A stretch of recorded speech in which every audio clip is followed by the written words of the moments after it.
Kalau ke pelabuhan langsung ke sana ya? Bisa. Oh, berarti nggak muter lagi sekarang ya? Khusus reguler bisa. Oh. Halo semuanya, melanjutkan informasi yang saya sampaikan di video sebelumnya. Saat ini, akses tangga yang menghubungkan stasiun dan pelabuhan Merak sudah dibuka kembali sejak Desember 2022. Jadi, para penumpang yang ingin melanjutkan perjalanan menggunakan kapal feri reguler tidak perlu lagi berjalan memutar keluar stasiun. Tapi, ada satu hal yang harus kalian perhatikan. Akses tangga ini hanya dibuka ketika ada kereta yang datang saja. Jadi, kalau kalian melihat pintu ini masih terbuka, sebaiknya langsung masuk aja ya.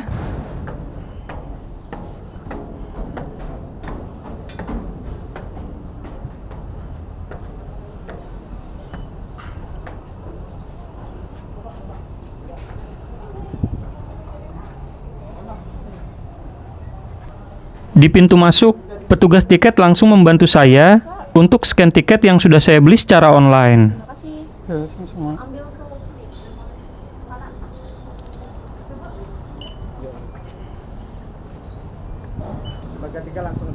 Yang sebelah sana Pak? Nah, dalam pemesanan tiket kapal feri ini, ada beberapa hal nih yang harus kalian perhatikan. Yang pertama, tiket kapal feri hanya bisa dibeli secara online atau melalui mitra resmi Ferizi saja. Jadi, tidak ada lagi transaksi pembelian tiket di pelabuhan. Yang kedua, berdasarkan surat Dirjen Hubdat nomor sekian, PT ASDP menerapkan radius pembatasan area pembelian tiket Ferizi online di masing-masing pelabuhan. Jangan sampai kalian harus putar balik dulu hanya untuk sekedar membeli tiket.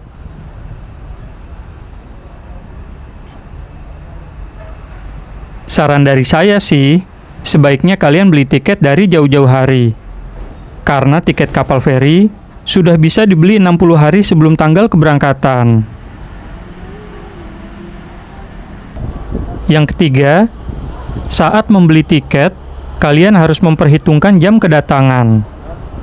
Karena tiket akan hangus apabila kita check-in melewati jam kedatangan yang kita pilih saat membeli tiket.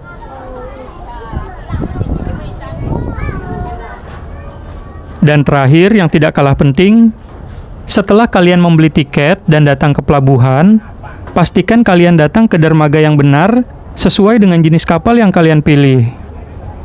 Karena dermaga kapal reguler dan kapal ekspres berada di lokasi yang berbeda.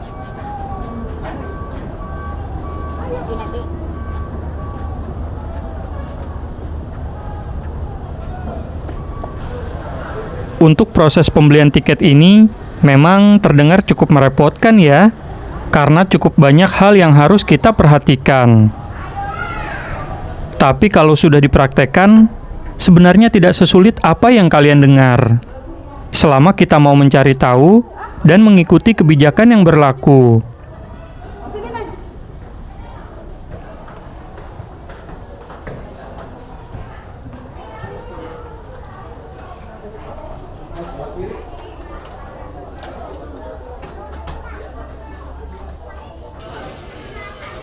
Saat ini, saya berada di ruang VIP.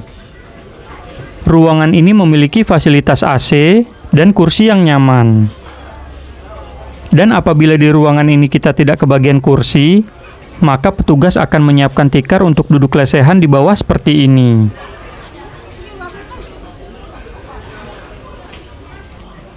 Oh iya, untuk berada di ruangan ini, kita akan dikenakan biaya tambahan Rp15.000 per orang untuk dewasa dan Rp10.000 per orang untuk anak-anak di luar dari harga tiket kapal yang sudah kita beli sebelumnya.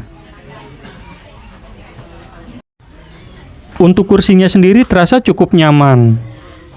Walaupun berbahan kulit sintetis, tapi area duduknya cukup lebar dan jarak dengan kursi di depan juga cukup jauh.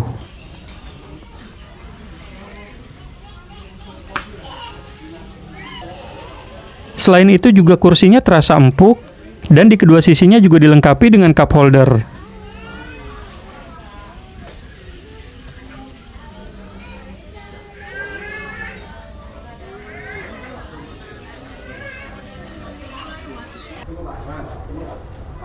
Di ruangan lain, terdapat ruang lesehan yang dilengkapi dengan dipan seperti ini.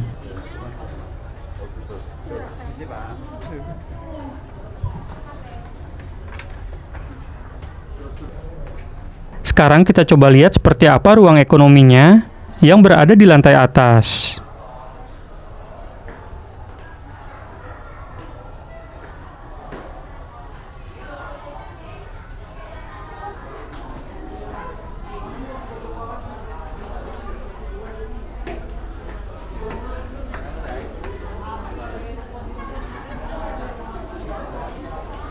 Kurang lebih seperti ini suasana ruang kelas ekonominya. Di sini, kalian tidak perlu membayar biaya tambahan seperti pada ruang VIP dan lesehan. Untuk perjalanan selama kurang lebih 2,5 jam, sebenarnya ruang duduk ekonomi ini tergolong nyaman. Tapi sayang sekali, kebersihan di ruangan ini terasa kurang diperhatikan. Banyak sampah-sampah sisa makanan yang berserakan di lantai.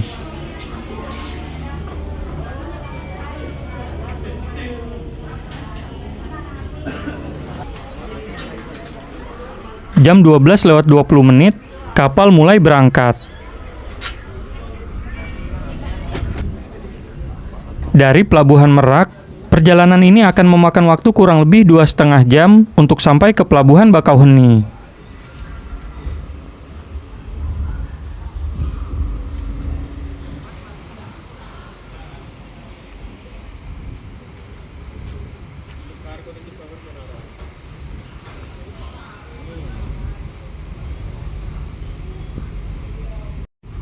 Kita coba lihat-lihat ke sekeliling kapal ya, untuk melihat ada apa aja di sini. Selain di dalam ruangan, ternyata banyak juga penumpang yang memilih duduk di luar. Untuk alasannya, saya juga kurang tahu ya.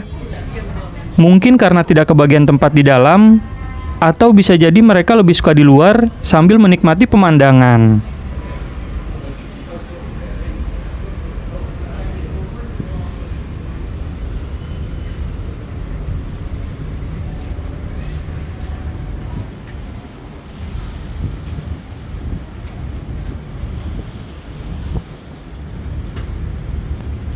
Di belakang sana, ada tempat parkir yang tadi saya lewati ketika datang. Sekarang, kita coba lihat-lihat ke atas ya.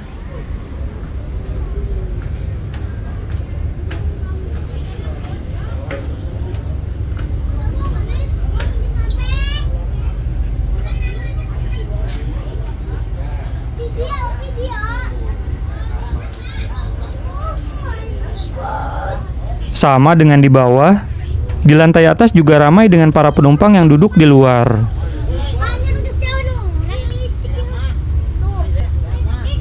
Di sebelah kanan saya terdapat tempat wudhu. Dan pintu yang ada di depan saya adalah pintu masuk menuju musola sekaligus ruang duduk kelas ekonomi yang tadi sudah kita lihat.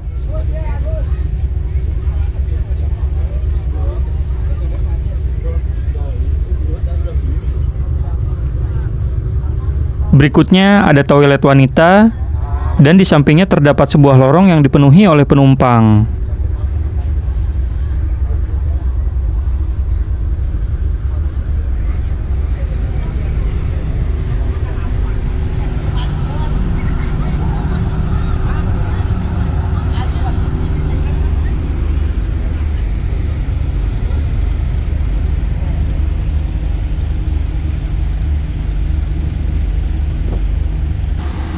Kita lanjut keliling lagi ya.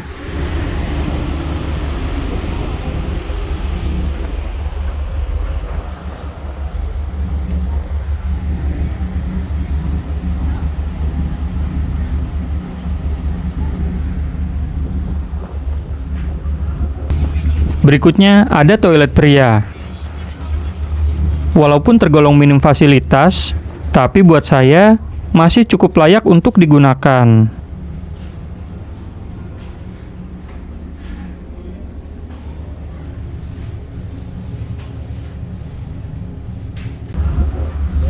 Sama seperti di sisi sebelah kanan, Di sisi sebelah kiri juga terdapat tempat wudhu. Musola yang ada di lantai ini adalah musola khusus pria. Sedangkan musola wanita ada di ruang VIP.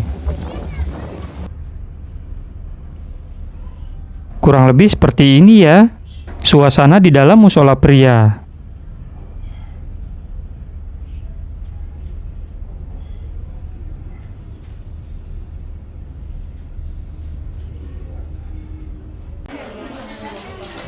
Setelah 3 jam perjalanan, kapal ini akhirnya sampai di Pelabuhan Bakauheni. Kebetulan, perjalanan ini mengalami keterlambatan selama 30 menit karena disebabkan oleh antrian kapal yang sandar di pelabuhan.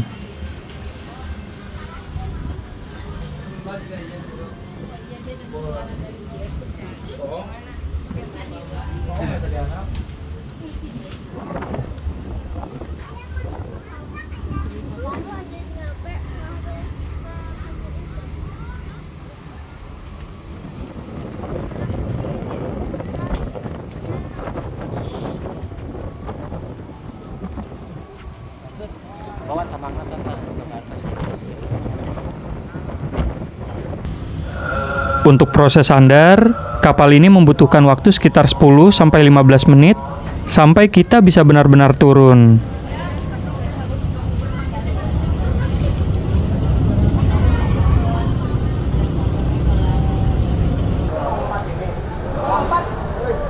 Setelah kapal sandar, saya langsung bergegas untuk keluar pelabuhan. Rencananya, dari Pelabuhan Bakauheni, saya akan menuju Tanjung Karang, Kota Bandar Lampung, dengan menggunakan travel yang ada di pelabuhan. Sebenarnya, sejak di atas kapal, sudah ada beberapa calo yang menawarkan jasa travel. Tapi karena tujuan yang ditawarkan berbeda dengan tujuan saya, jadi saya putuskan untuk mencarinya sendiri di luar.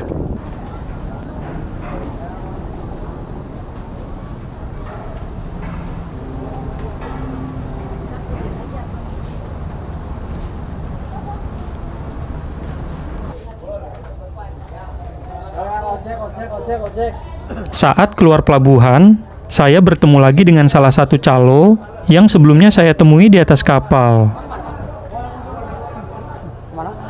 Calo tersebut bermaksud untuk membantu saya mencarikan mobil yang bisa mengantarkan saya ke Tanjung Karang. Itu udah tuh.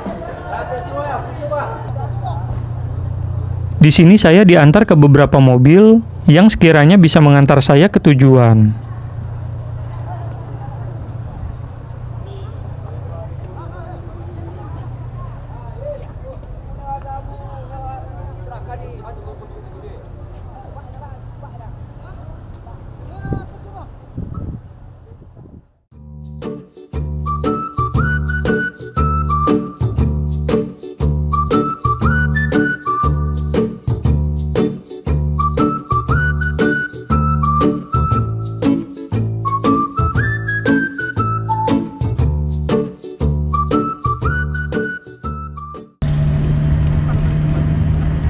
Setelah menunggu kurang lebih 30 menit, mobil pun mulai berangkat meninggalkan pelabuhan.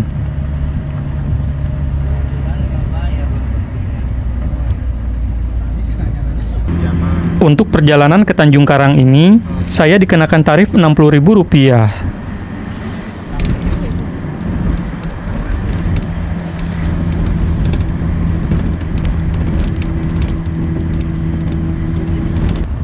Sebelum melanjutkan perjalanan ke Tanjung Karang, saya berkesempatan untuk mengunjungi Menara Sigar Lampung yang lokasinya cukup dekat dengan pelabuhan. Sebenarnya kunjungan ini tidak ada dalam rencana saya sih. Kunjungan ini adalah permintaan dari rombongan penumpang yang kebetulan satu mobil dengan saya.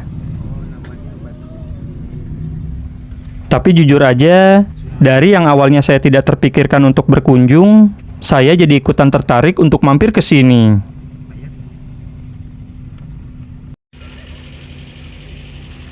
Untuk sebagian orang, mungkin tempat ini terkesan biasa saja.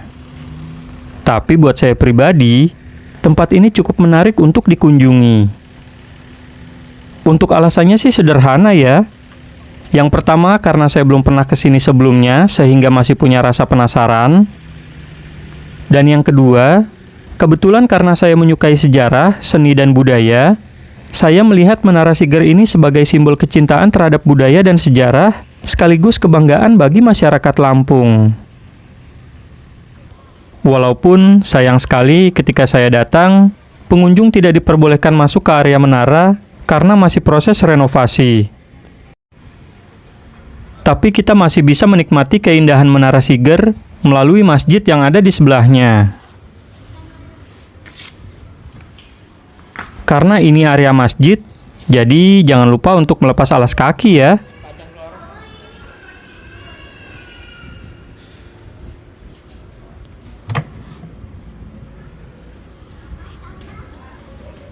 Untuk melihat Menara Siger dengan jelas, kita harus naik ke lantai 2 masjid melalui tangga ini.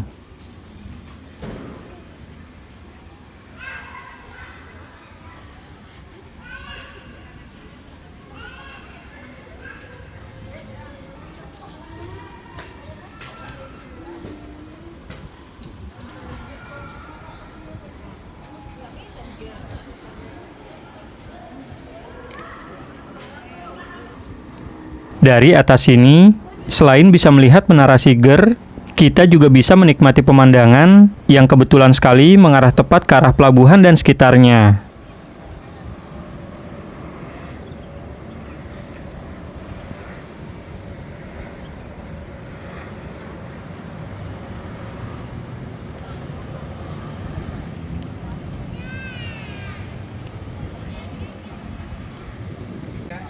Dan untuk pemandangan Menara Siger, kita bisa beralih ke sisi lain masjid ini.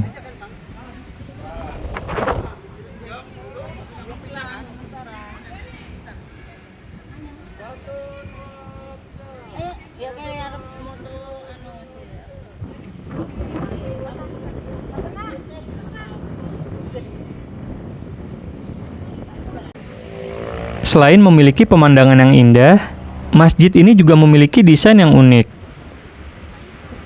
Sekarang kita coba lihat ke dalam ya.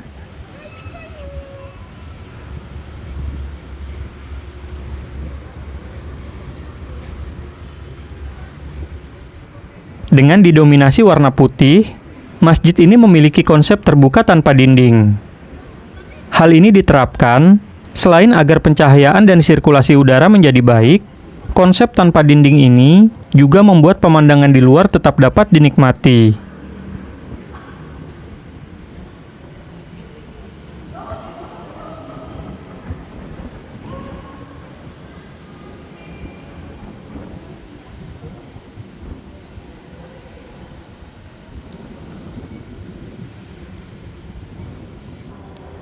Untuk lantai 2 yang barusan kita lihat adalah area sholat jamaah laki-laki. Dan untuk area sholat jamaah perempuan ada di lantai 3.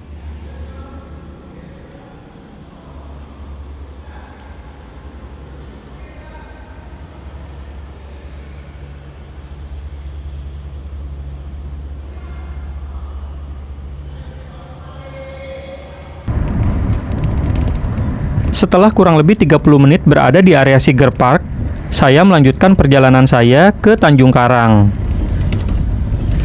Jarak dari Bakauheni menuju Tanjung Karang sekitar 90 km dan akan memakan waktu kurang lebih 2 jam perjalanan. Sebenarnya, perjalanan dari Bakauheni menuju Bandar Lampung bisa lebih cepat apabila mengambil rute lewat jalan tol Trans Sumatera. Jadi, jika kalian ingin sampai lebih cepat, kalian bisa naik bis jurusan Raja Basa dari Pelabuhan Bakauheni karena rute bis tersebut melewati jalan tol Trans Sumatera.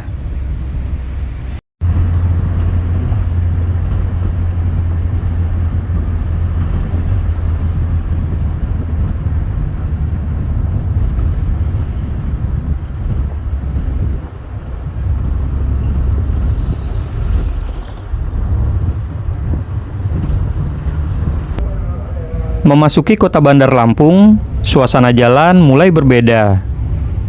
Dari yang sebelumnya didominasi oleh ladang dan perkebunan sampai pabrik-pabrik yang besar, berubah dipenuhi oleh pertokoan. Oh iya, seperti yang saya infokan di video sebelumnya, dalam perjalanan ke Palembang ini, saya menyempatkan diri untuk menginap 1 malam di Bandar Lampung. Untuk lokasi menginapnya sendiri, sengaja saya memilih dekat dengan stasiun Tanjung Karang, karena besok pagi, saya akan naik ke arah Jabasa untuk sampai ke stasiun Kertapati Palembang.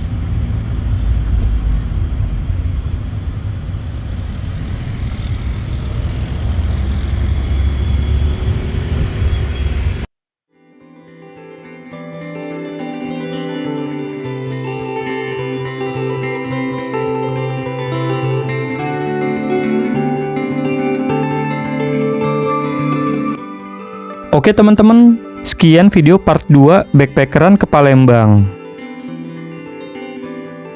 Jangan lupa untuk subscribe channel ini kalau kalian suka dengan konten-konten perjalanan seperti ini. Sampai jumpa di video selanjutnya.